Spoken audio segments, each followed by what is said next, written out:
Hypocrite? Non, pas moi. C'est souvent un petit peu ce qu'on va dire quand on est dans une situation où on voit qu'il y a eu de l'hypocrisie. Je vous souhaite déjà la bienvenue sur notre chaîne YouTube. J'étais dans le train aujourd'hui et puis j'étais avec un copain et j'avais ce thème qui venait. Alors c'est des thèmes assez délicats parce que ça peut paraître accusateur. Ça peut vouloir laisser sembler peut-être qu'on veut régler nos comptes. Mais l'évangile reste l'évangile et puis il y a des choses à dire. Les moments où Dieu veut nous encourager, nous valoriser. Mais il y a des moments aussi où Dieu veut nous confronter à la vérité.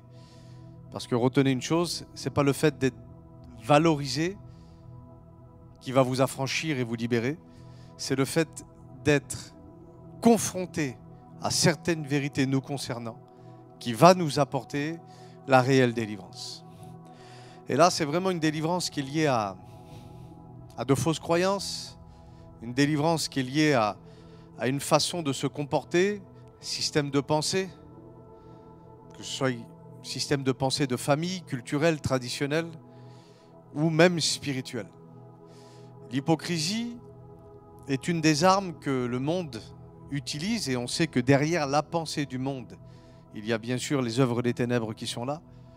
L'hypocrisie est une des armes les plus grandes que les ténèbres vont utiliser pour paralyser le peuple de Dieu. Les chrétiens ne sont pas hypocrites quand même. Mais en fait, il y a beaucoup de gens qui sont alimentés par ce qu'on appelle l'hypocrisie. On va le voir ensemble. C'est vraiment dans le but de pouvoir se construire ce message, de pouvoir comprendre qu'on n'est peut-être pas si différents les uns des autres et qu'on a surtout besoin de prendre soin les uns des autres, de s'aimer les uns les autres. Et l'idée de s'aimer les uns les autres, c'est l'idée d'être amour avec ceux avec qui on fait un, les gens de notre communauté, les gens avec qui on a les mêmes pensées, la même façon de voir certaines choses, et il y a aussi les autres. Ceux avec qui on n'a pas été élevé forcément, ceux qui ne font pas forcément partie de notre communauté ou de notre église. Et Dieu nous demande d'être alimentés du même amour pour ceux avec qui on fait un et pour les autres. Et la Bible dit, c'est Jésus qui dira ça, voici à quoi les gens reconnaîtront que vous êtes mes disciples. Et quand on parle des gens du dedans, mais on parle aussi ceux du dehors, parce que l'objectif de tout ça, c'est de pouvoir arriver à quelque chose afin que l'œuvre de Dieu puisse être diffusée de la manière que Dieu voudrait. C'est de pouvoir avoir vraiment cette compréhension de l'Évangile où tout ne sera jamais parfait, mais par la grâce de Dieu, tout sera possible. Alléluia. Alors on va déjà voir ensemble qu'est-ce que la définition de l'hypocrisie. Ça va? Ne te déconnecte pas, ne dis pas que ça ne te concerne pas, parce que ça nous a tous concernés un jour. Ça nous concerne certainement aussi dans des domaines de notre vie et ça nous concernera. Alors la définition de l'hypocrisie selon le dictionnaire, c'est, écoute bien, le fait de s'attribuer faussement des valeurs ou des pratiques morales qu'on ne respecte pas nous-mêmes et qu'on ne met pas nous-mêmes en pratique. L'hypocrisie, on peut la définir aussi de la manière suivante, c'est la critique d'autrui fondée sur des valeurs que l'on contredit soi-même. Là où on avance des arguments, ou alors qu'en réalité on n'est pas meilleur. Le mot hypocrisie, il y a toute une liste de synonymes qui est là, qui veut dire dissimulation. L'hypocrisie est associée à quelqu'un qui fait de la comédie, quelqu'un qui est dans la contrefaçon, qui est dans la fausseté, dans les fourberies, dans les mensonges, dans les ruses, dans les impostures, les tromperies et les mascarades. Le mot hypocrite, hypocrisie dans la Bible, dans le grec, on le traduit par le mot jugement. Ce qui engendre une action, c'est celui qui juge. Et dans l'hébreu, on va traduire le mot hypocrisie par étant un terrain glissant. C'est important de comprendre. L'hypocrisie est un terrain glissant pour celui qui la pratique, mais pour celui aussi qui en est une victime. Donc il y a comme un échange dans l'hypocrisie qui est négatif dans les deux sens et qui nous tirera jamais par le haut par celui qui subit l'hypocrisie ou par celui qui alimente l'hypocrisie. Le mot hypocrite aussi dans l'hébreu, on le traduit par le mot diviser, par le mot flatter, par le mot disperser. Et puis, ça me fait penser, excusez-moi, vraiment à l'œuvre des ténèbres, qui lui est juste venu afin de vouloir séparer, diviser, flatter, séduire, pour disperser justement l'Église de Dieu. Et on traduit aussi le mot hypocrisie par, regardez ce que Dieu m'a donné, une séduction par la flatterie. Ce n'est pas une séduction par rapport au regard, par rapport à des choses qu'on aime, non, c'est par la flatterie. Ça veut dire que c'est agréable parfois à entendre et c'est même agréable à dire, alors qu'en réalité on est dans l'hypocrisie et ça va amener justement un esprit de séduction qui va pouvoir permettre, écoute bien, à l'ennemi d'agir dans nos vies. L'hypocrisie, on peut aussi le traduire de la manière suivante, c'est de ne pas prendre nos responsabilités en se dégageant sur les autres. En fait, c'est jamais à cause de nous. C'est toujours à cause d'un système, toujours à cause d'une personne, et c'est ce que moi j'appelle l'esprit de victime. Et on le retrouve du départ. C'est pour ça que je vous dis que, pour moi, tout le monde est concerné par ce type de message, parce que dans notre nature adamique, le péché a infiltré en l'homme et la femme, avec des degrés différents, bien sûr, un niveau d'hypocrisie. L'exemple d'Adam, dès qu'ils ont péché et que Dieu vient vers eux, Dieu pose une question et l'hypocrisie nous empêche de prendre nos responsabilités. C'est pour ça qu'Adam dit « ce n'est pas moi, c'est la femme que tu as mise à côté de moi ». À l'exemple de Ève, c'est pour ça que Ève a dit « ce n'est pas moi, c'est le serpent que toi tu as permis qu'il rentre ici ». Et en fait, il faut toujours un responsable. Les hypocrites ont du mal à prendre leurs responsabilités. Ils ont souvent une apparence de piété, mais ils ont vraiment du mal à se voir dans le miroir de la parole de Dieu. Quand Dieu leur parle, quand ils lisent la Bible, quand il y a des prophéties ou des prédications qui les concernent dans ce type de sujet, qui est lié justement à la délivrance de l'orgueil, de ces choses, ils ne voient pas justement cette parole comme étant un miroir, mais plutôt comme étant un rétroviseur. Et on voit toujours le frère ou la sœur à côté. Et on ne se sent pratiquement jamais visé. Et Jésus a bien parlé des hypocrites. En Matthieu chapitre 7, à partir du verset 1 jusqu'au verset 5, Jésus va dire ceci. Ne jugez point, afin de ne pas être jugé. C'est un conseil que Jésus nous donne. Car on vous jugera du jugement dont vous jugez. On vous mesurera à la mesure dont vous mesurez. Et c'est là que Jésus apporte quelque chose qui est extraordinaire quand il dit « Pourquoi vois-tu la paille qui est dans l'œil de ton frère et que tu ne vois même pas la poutre qui est dans ton œil à toi ?» Et c'est vraiment une réflexion extraordinaire. Jésus est en train d'équilibrer et d'amener une vérité avec souplesse, mais aussi avec sérieux. Parce qu'il faut prendre conscience, justement, que l'hypocrisie peut nous séparer, alors à des degrés et à des niveaux, de la présence de Dieu, des volontés de Dieu. Verset 4. Ou comment peux-tu dire à ton frère, laisse-moi ôter la paille qui est dans ton œil, alors qu'en fait tu as une poutre dans le tien. On a une facilité à voir les défauts des autres.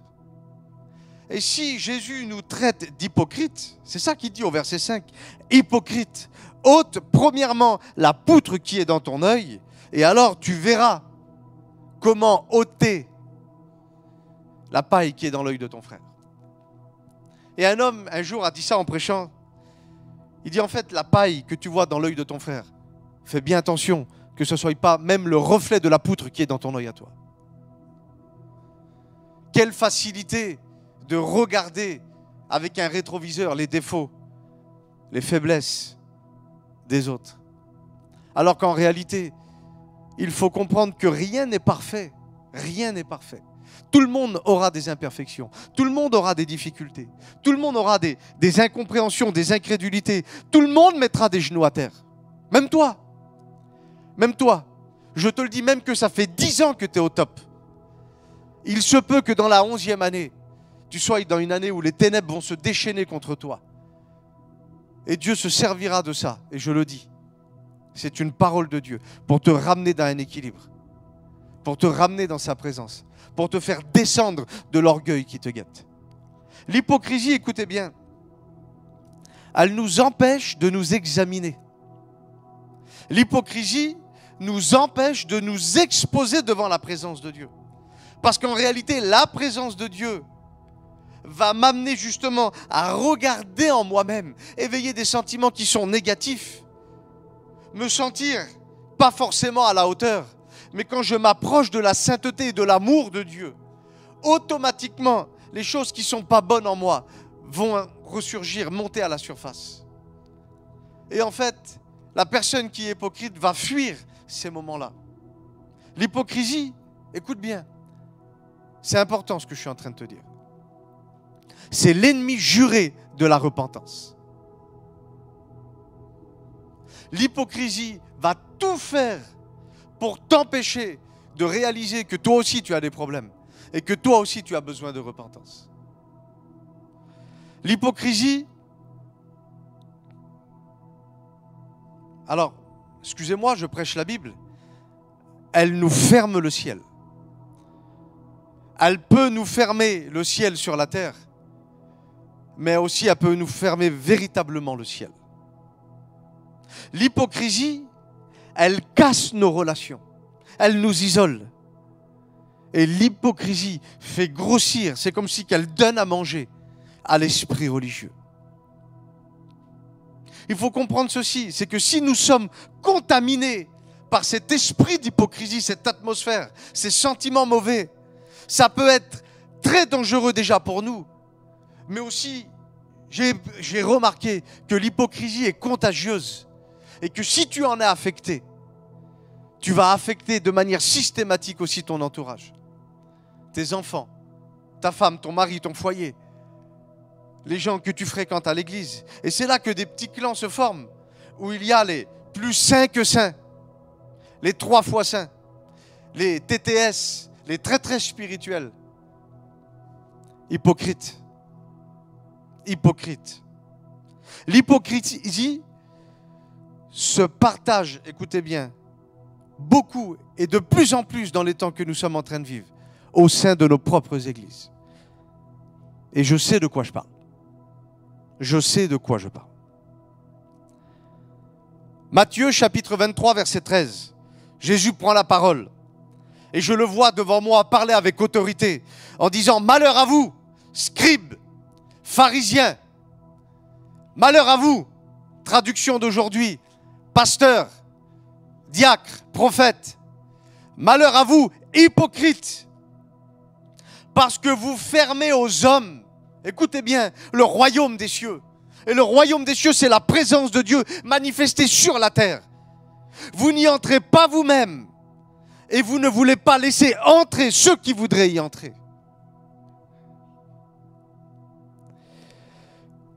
L'hypocrite ne veut pas que les autres réussissent. L'hypocrite ne veut pas que tu sois au même niveau que lui. Alors, n'imagine même pas que Dieu te bénisse encore plus que lui. L'hypocrite ne veut pas que tu sois heureux. Et l'hypocrite ne voudra jamais que tu sois plus heureux que lui. Tu vas y voler la vedette. Jésus va plus être glorifié en toi qu'en lui. Alors je ne dis pas que tous les hypocrites agissent de manière consciente, mais c'est ce qu'ils vont faire et c'est ce qu'ils manifesteront. Et l'hypocrite a en horreur, et on le voit, que quelqu'un soit béni. Parce qu'en réalité, il faut comprendre que l'hypocrisie, écoute bien ce que je vais dire, c'est un peu fort, mais c'est une réalité. C'est comme un assaisonnement, comme du sel, comme du poivre, comme quelque chose qui va être agréable, mais dans la bouche du diable. Alors qu'en réalité, il faut comprendre que l'hypocrisie est immangeable pour Dieu. Et nous sommes tous appelés en tant qu'enfants de Dieu à être consommés par la parole de Dieu et par la présence de Dieu. Et si l'hypocrisie est sur nous, c'est comme si on devient incomestible pour les choses de Dieu, pour la parole de Dieu. Mais par contre, nous devenons agréables aux narines du diable et à la parole du diable. Matthieu chapitre 24 et versets 50 à 51. Le maître de ce serviteur viendra le jour où il ne s'y attend pas et l'heure qu'il ne connaît pas. Écoute bien, verset 51. Il le mettra en pièces. Il faut comprendre que Dieu s'implique dans cette affaire. Parce que celui qui t'aime, n'oublie jamais que ça peut être un jour celui qui te jugera. Parce que Dieu n'est pas amour aujourd'hui et saint demain. Il n'est pas compassion aujourd'hui et juge demain. Dieu est par nature et au quotidien, parce qu'il est un éternel présent. Il est éternellement saint, éternellement amour, éternellement juge. Et ça, il faut le comprendre.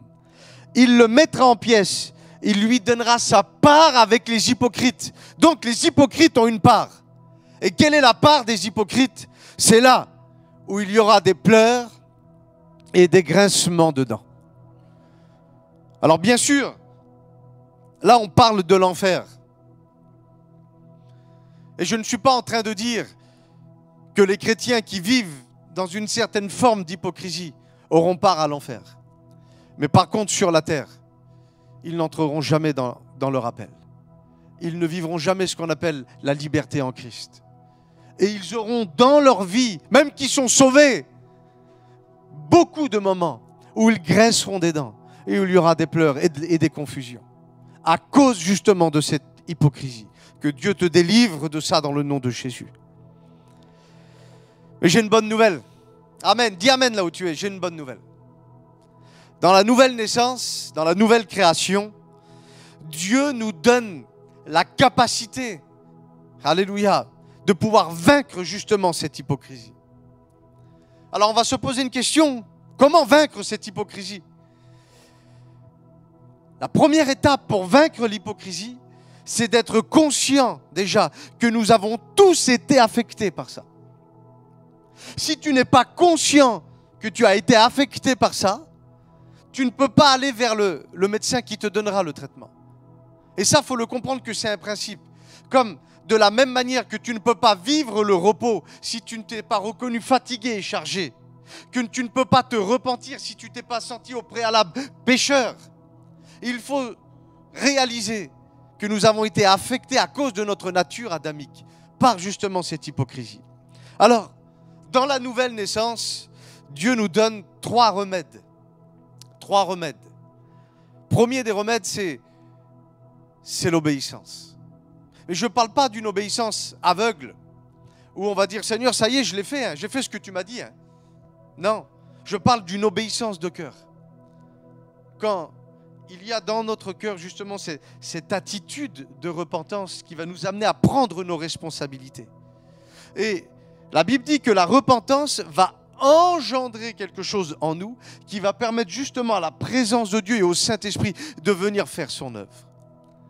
Et une des choses que le Saint-Esprit doit faire de manière systématique quand l'homme lui permet d'entrer en lui, c'est de venir réparer les dommages qu'ont causé le péché, les addictions et les puissances des ténèbres. Et c'est ce qu'on appelle la restauration, la présence de Dieu. Christ en nous, l'espérance d'une vie meilleure. Alléluia. Quel est le remède? L'obéissance de cœur, afin de pouvoir entrer dans sa présence. La deuxième chose, c'est de désirer sa présence. C'est de désirer sa présence. Et la troisième chose, c'est d'accepter son enseignement. L'enseignement de la Bible, l'enseignement de Dieu. Mais d'être aussi, écoutez bien, capable de prendre position pour pouvoir aussi manifester cet enseignement, pour pouvoir aussi le dire. Parce que quand Dieu, écoute-moi, te révèle des choses, et que quand tu es devant une situation, et que tu fermes ta bouche, tu es en train d'alimenter l'esprit d'hypocrisie. Et c'est pour ça qu'ensuite il y aura des blocages dans certains domaines de ta vie, parce que tu vas récolter ce que tu auras semé. Et si tu as semé de l'indifférence par rapport à une situation alors que tu étais dans la connaissance, tu récolteras de l'indifférence.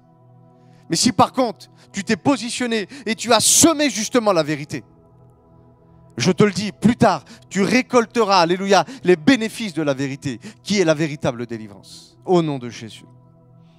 Matthieu, chapitre 15, versets 7 à 9. Jésus va parler, il va dire, hypocrite que vous êtes. Ésaïe avait bien prophétisé à votre sujet quand il a dit, ce peuple m'honore des lèvres. Aujourd'hui, on peut le constater sur YouTube, où tous les dimanches matins, des dizaines de milliers de chrétiens sont en train d'adorer, en train de dire, Seigneur, je t'adore. Et puis on écoute des scandales arriver, des ministères arrêtés pour rien du tout, des chrétiens bloqués dans leur vie. Hypocrite que vous êtes. Ce peuple m'honore des lèvres, mais son cœur est éloigné de moi. N'oubliez pas une chose, Église, c'est que Dieu ne regardera jamais à l'apparence. Et ce n'est pas parce que tu as manifesté des œuvres, que tu fais l'œuvre de Dieu, que Dieu va t'agréer forcément les choses, que Dieu va être reconnaissant envers toi et que Dieu va t'approuver. Ce que Dieu recherche au départ, c'est un cœur. Il dit dans une église de l'Apocalypse, je sais que tu es compétent pour pouvoir faire mon œuvre, pour pouvoir établir des stratégies, pour pouvoir organiser l'église. Tu es même capable, écoute bien, de pouvoir éprouver ceux qui se disent apôtres et qui ne le sont pas. Mais parce que tu as abandonné ton premier amour, en fait parce que l'hypocrisie est arrivée et que tu ne vis plus les choses selon les standards divins, j'ôterai le chandelier qui est au milieu de ton église. J'enlèverai ma présence. Il dit, son cœur s'est éloigné de moi. Verset 9. Et c'est en vain qu'il m'honore. Parce qu'en enseignant des préceptes qui en réalité ne sont que des préceptes et des commandements d'hommes. Ou aujourd'hui dans l'église, on voit beaucoup de personnes qui sont ce qu'on appelle des carriéristes, des religieux, des polémistes. Des gens qui ont une apparence de spiritualité, mais qui en réalité ont adhéré à un système où on est en train de critiquer les autres religions qui prient les faux dieux.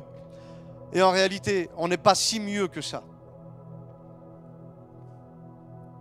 Alors j'étais dans ce train, dans cet après-midi, en train de faire ce message, et j'ai eu dans mon cœur 3 sortes d'hypocrisie que j'ai écrit ici, que Dieu m'a montré. Alors les 3 sortes d'hypocrisie qu'on va voir un petit peu ensemble, c'est l'hypocrisie de l'Église face aux choses du monde. Deuxième sorte d'hypocrisie, c'est l'hypocrisie des chrétiens face aux autres chrétiens. Et troisième type d'hypocrisie, l'hypocrisie des pasteurs face à leurs chrétiens. Alors premièrement, l'hypocrisie de l'Église face aux choses du monde. En fait, c'est quand on va se donner des excuses de pratiquer encore certaines choses du monde en trouvant des prétextes. Ou parfois on va dire, ah mais je ne savais pas que ça c'était péché. Ben oui, on n'a pas le Saint-Esprit en nous, on n'écoute pas les prédications, ça on ne sait pas. Ou alors, oui je l'ai fait, c'est vrai, mais je suis libre. Hein. Ça, j'arrête quand je veux. On y reviendra. Ou alors vous avez cette forme d'hypocrisie quand on dit, tu sais, Dieu connaît mon cœur, il sait que je l'aime, et Dieu ne me juge pas. Ouais. Et le péché reste le péché. La désobéissance reste la désobéissance. Et quand on n'est pas capable de prendre nos responsabilités, ça laisse des accès dans nos vies et ça paralyse nos vies. Après, vous avez les autres personnes, alors je vais faire une caricature. La personne qui vient vous voir, attends, oui, j'ai bu hier, mais j'ai bu qu'une bouteille. Hein. Avant, dans le monde, j'en buvais 2. Hein. Vous avez ce type de personnes-là. Ou alors, vous avez les autres qui disent, J'ai juste fumé une cigarette comme ça, c'est pas grave. Je ne vais pas aller en enfer pour ça. Et puis on se trouve plein d'arguments alimentés par un sentiment d'hypocrisie. Et je te le dis, tu vas paralyser ta vie. Tu vas paralyser ta vie. Ou alors vous avez ces personnes qui brûlent dans leur cœur, par exemple, d'aller se faire une soirée avec des copains ou de partir au karaoké, je ne sais pas, faire la fête, boire, se saouler. Et puis ils n'attendent plus qu'il y ait un petit problème dans le foyer pour aller partir, pour faire ce qu'ils avaient à faire. Le lendemain, ils ont fait un dégât pas possible. Le scandale éclate. Vous discutez avec la personne et il dit c'est pas de ma faute, hein. C'est à cause d'elle. C'est pas de ma faute, hein. C'est à cause de lui. Hein. Parce que moi, tu comprends, j'en peux plus dans mes foyers. Alors j'ai fait ça, mais c'était pour lui montrer. Non, c'est pas vrai. Tu as fait ça parce que tu mourais. Parce que tu étais en train de brûler. 1 Jean chapitre 2 verset 15. N'aimez pas le monde, ni rien de ce qui fait partie du monde. Écoutez bien, n'aimez pas le monde, ni rien de ce qui fait partie du monde. Parce que si quelqu'un aime le monde, et on parle de l'amour, et en réalité c'est là qu'il y a un peu d'hypocrisie parfois dans nos cœurs. La Bible dit que l'amour du Père n'a pas de place dans son cœur. Parce que Dieu ne veut pas partager sa demeure. Et ça, il faut le comprendre. Et c'est possible de vivre sur la terre une vie de pureté, une vie de sainteté et une vie remplie d'amour par les capacités que Dieu va déposer en nous. Que Dieu t'accompagne, alléluia, dans ce processus. Deuxième type d'hypocrisie, c'est l'hypocrisie des chrétiens face aux autres chrétiens. Et ça, souvent, on le remarque quand la personne, elle est dans la comparaison. Quand la personne, parfois, elle est un petit peu au sein de son église dans la compétition. Lui, il a chanté 2 cantiques. Moi, j'en ai chanté qu'un. Elle, le pasteur lui dit toujours bonjour. Moi, il ne me regarde pas, je suis dans mon coin. Et puis, on peut se trouver plein de choses comme ça. On est dans la comparaison, on est dans la compétition. Et parfois, on va pouvoir se permettre des choses en fonction de ce que l'autre fait ou de ce que l'autre ne fait pas. Et ça, je trouve ça dommage. Et on l'a vu souvent de fois au sein de nos églises où des fois il y a un pasteur un petit peu rigide, un peu strict, et puis il va venir reprendre le frère par exemple, excusez-moi pour des conneries bien souvent. Et puis l'autre elle est un petit peu frustrée, la personne, le frère il est là, il n'a pas trop compris. Et puis d'un seul coup il va regarder les autres chrétiens puis il va dire à eux on leur dit rien. Et puis moi on me fait la réflexion. Et puis, si vous voulez, ça amène au sein de l'Église de la confusion. Ça amène des choses qui ne sont pas bonnes.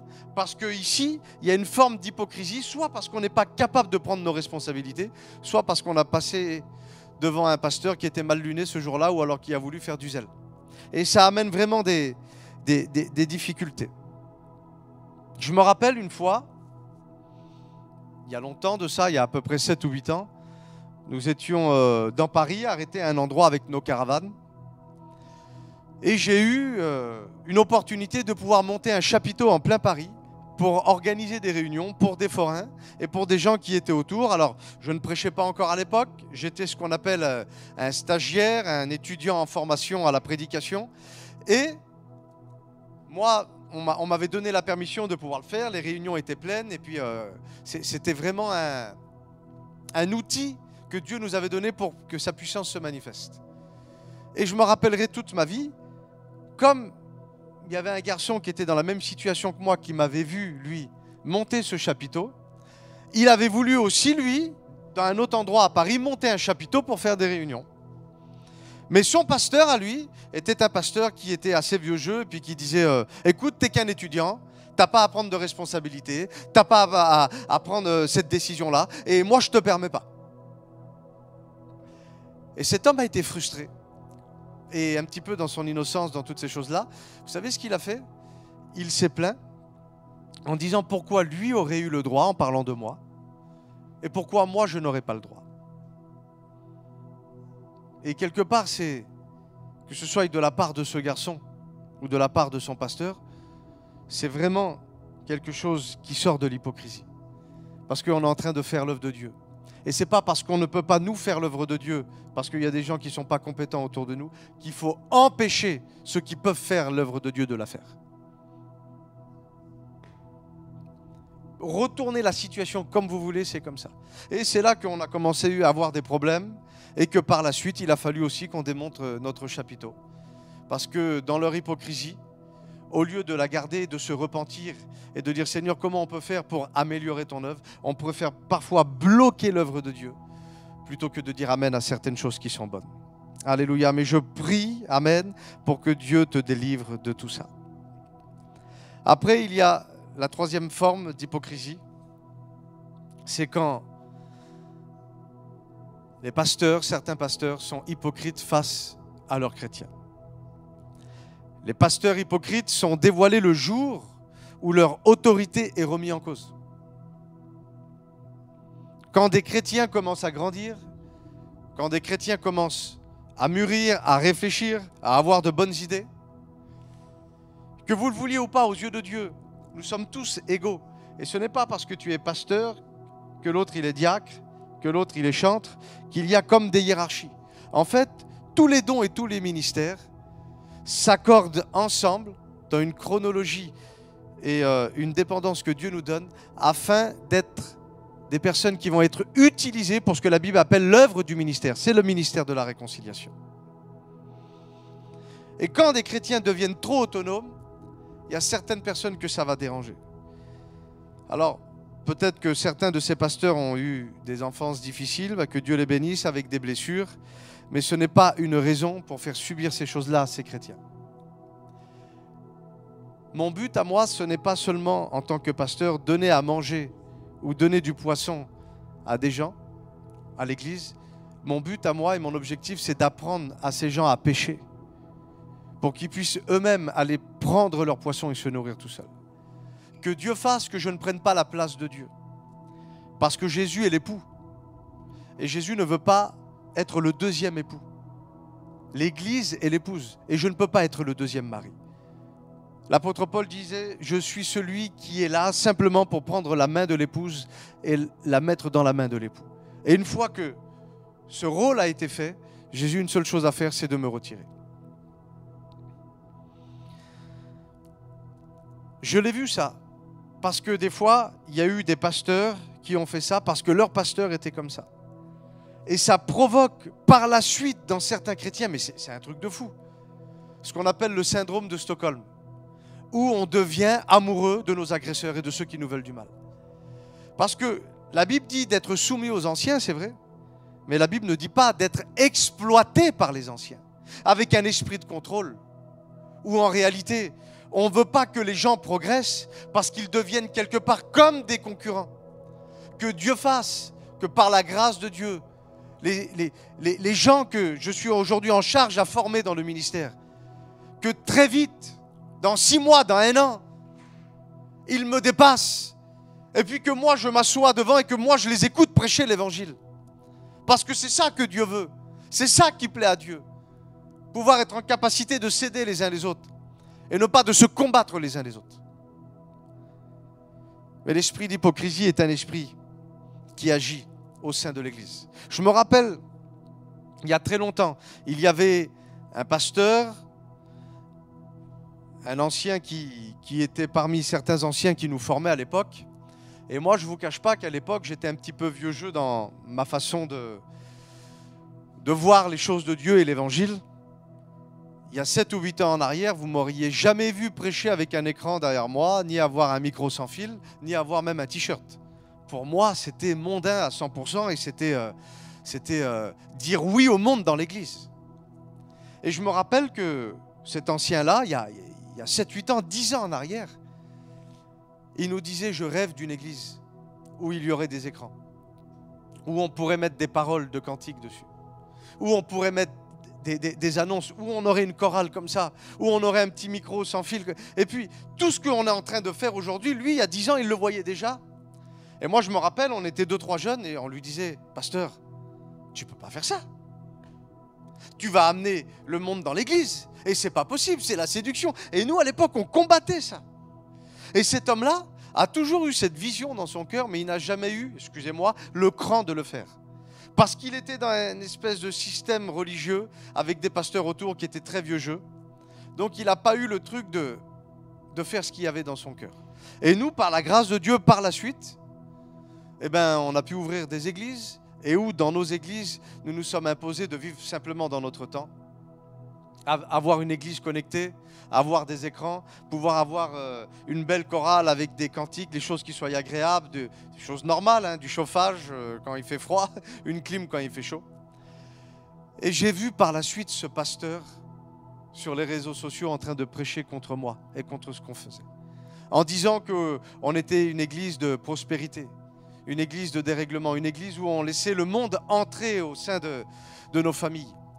Alors qu'en réalité, il y a 10 ans, Dieu avait déjà déposé ce rêve dans son cœur.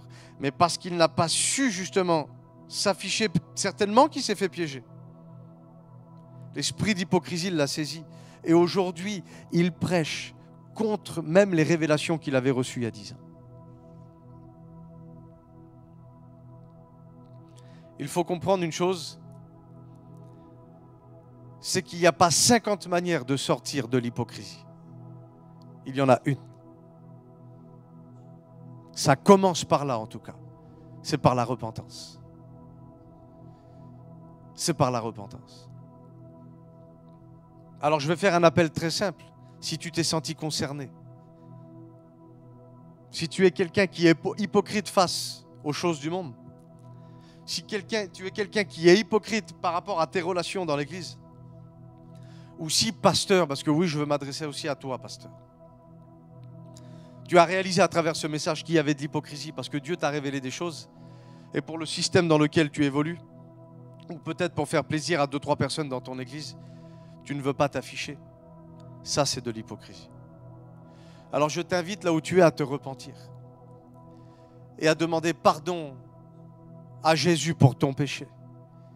Que Dieu puisse te délivrer justement de cette hypocrisie afin que tu sois au bénéfice de la vérité et que tu deviennes, alléluia, sur la terre, la meilleure version de toi-même. Je prie pour toi. Père, nous sommes devant toi. Je te dis merci, Seigneur, pour ce que tu as fait. Merci, Seigneur, pour les paroles que tu m'as données. Que dans le nom de Jésus, les personnes qui se sont senties concernées par le message, tu puisses leur donner, Seigneur, la capacité et l'honnêteté de pouvoir avoir une repentance authentique par rapport à ce péché d'hypocrisie. Que là où elles sont, elles puissent ressentir, Seigneur, que tu es en train de les libérer de quelque chose.